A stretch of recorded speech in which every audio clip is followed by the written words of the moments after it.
Welcome to the Intern podcast, everybody. I'm Lindsay Aarons here with former MLB pitcher Denny Neagle. Thank you so much for joining me today, Denny. My pleasure. Thanks for having me, Lindsay.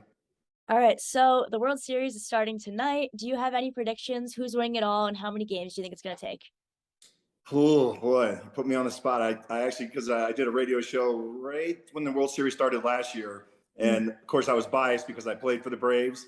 But I did predict that one. The only thing I said the Braves are going to win it in 7. They won it in 6. So this year I'm going to say, because I just feel like the Phillies have been reminding me a lot of my Braves from last year. They just seem to be a team of destiny this year. They've just clicked right at the right time. Everything's going well for them. I mean, obviously they have one of the best young superstars in the not young anymore, but Bryce Harper's one of the greatest superstars in the game, and he's just carrying that team right now. So all that being said, I'm going to say the Phillies in 7. Really? Wow. Okay. I definitely agree it's going to be a close series. I don't know. I'm thinking Astros in 6 maybe. I don't know. They've just been so dominant this year. I don't know if anyone's stopping them, but if anyone can, the Phillies are really they got something going on right now. They might be able to. So it'll be an interesting series. We'll have to. There's no question. I mean, on paper, and I have always hated that, on paper phrase, because, but the truth is, on paper, the Astros should handle them almost, like, I wouldn't say easily, but they're just such a talented team, with such great pitching, and pitching usually always is, kind of the difference maker in the postseason. But I've always, there's something to be said about a team that's, been on a destiny, and it just seems like everything's going their way and stuff. So like I said, I kind of had that same feeling with my Braves last year. Yes, I had, sentimental too, but they just had that it factor last year and stuff, so I feel like the Phillies have that this year, but you Right. never know.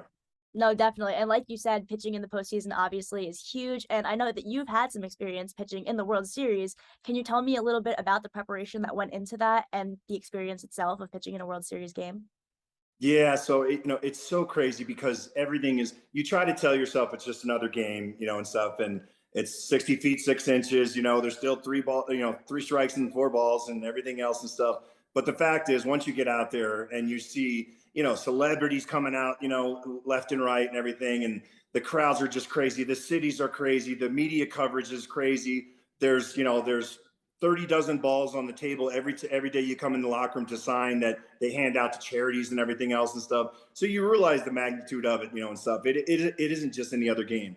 But however, it is still the same game once you do cross the white lines and you go out there and you take that ball for the first time as a starting pitcher, relief pitcher, whatever. As soon as you take that mound, the best thing you can tell yourself is, look, I've done this a million times before, and stuff. So I just need to settle down and remember what's gotten me here and stuff, And my good friend John Smoltz, who I play with the Braves, Smoltz says it best every time. The guys that are able to succeed in these moments are the guys that are able to control their heartbeat, remember your mechanics, whether it's mechanics for hitting, mechanics for pitching, and just try to repeat those same smooth mechanics that got you there. The guys that are able to do that are the ones that have success. The guys that all of a sudden start rushing it as a pitcher, and you start Russell flying open with that front side. Hitters do the same thing and stuff, Those are the guys that aren't able to control the heartbeat in those moments and stuff. So if you can do that, you're going to have success. Right. Oh, definitely. That's super interesting to hear the perspective on that. So thank you. And you were talking about pitching for the Braves before. I know you pitched for both the Braves and the Yankees were among the many teams you played for. What were your thoughts on their seasons this year since they were contenders pretty much the whole way through the season and then at the end kind of fell short? What were your thoughts? I think it was even tougher for me because I have sentimental values, for all the teams I played for and stuff. So for the Braves, it wasn't as tough to see them lose because the fact they just won last year, and they were finally able to get that monkey off their back because it had been since '95 since they had won it, the previous time. So the fact that they won it last year, they had such a great season again this year, even dealing with a lot of injuries and things that happened this year with them. And, I wasn't as disappointed for them. And I know that team is in a great spot too. They have so many good young players. They have a great manager. He's one of the best guys in baseball. I love Brian Snitker. He's just one of those career baseball guys, been around forever. So that team's in place to succeed for the next, 5, 6, 7, 8, 9, 10 years, really. The Yankees, on the other hand, I feel Aaron Boone is a really good friend of mine. We were teammates with the Cincinnati Reds. So I was really pulling for Booney to finally get his first ring as a manager, and so it was tough to see him have to deal with that. And I know how tough it could be. The New York press and media is a whole nother animal too. It's what have you done for me lately? And understandably so, I get it. The Yankee fans are some of the greatest fans in all of sports. So I get they want to win today. Forget about next year or the year after that. We're not worrying about building for the down the road. But there's so many question marks with that team now too. Are they going to be able to re-sign Aaron Judge? Who else is going to be back? Is Aaron Boone going to be back? They're talking about possibly even firing Brian Cashman now because maybe he didn't make the right move. So there's a lot of what ifs with that team. So I definitely feel probably a little bit tougher for them.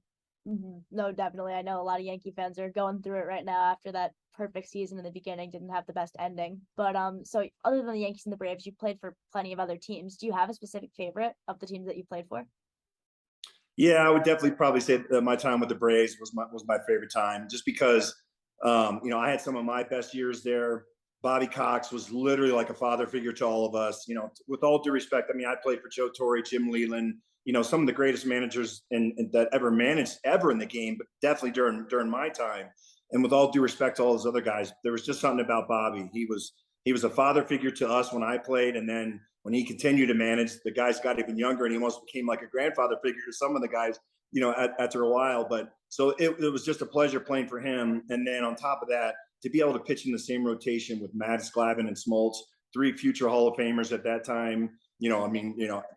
At that time they were three of the greatest pitchers going to be in the Hall of Fame. We all knew that. So to be able to have the best seat in the house and watch those guys go do their thing, on a nightly basis, it was hard not to pick your game up and learn something from those guys. So that really helped out my career a lot.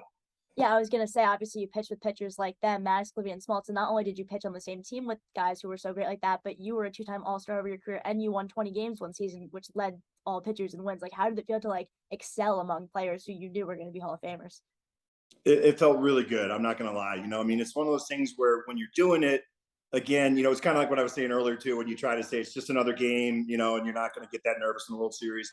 It's the same thing with those personal accomplishments. You try not to get caught up in it and everything. And the more you don't at the current time, the better it is for yourself. Because as they say, you don't want to get too cocky. You don't want to get too high with the highs and too low with the lows and stuff. So when I was doing it, it was like, God, it was, I had a lot of pinch me moments. Like, is this really happening, and stuff. But then after the fact, and especially after my career was over, to look back and reflect on it now, it's something that I'll definitely, it'll be one of those memories that I can pass on to my grandkids, hopefully one day and stuff, and it really was special to me to know that I held my own with those guys, three future Hall of Famers, like you said, and stuff. So it did mean a lot.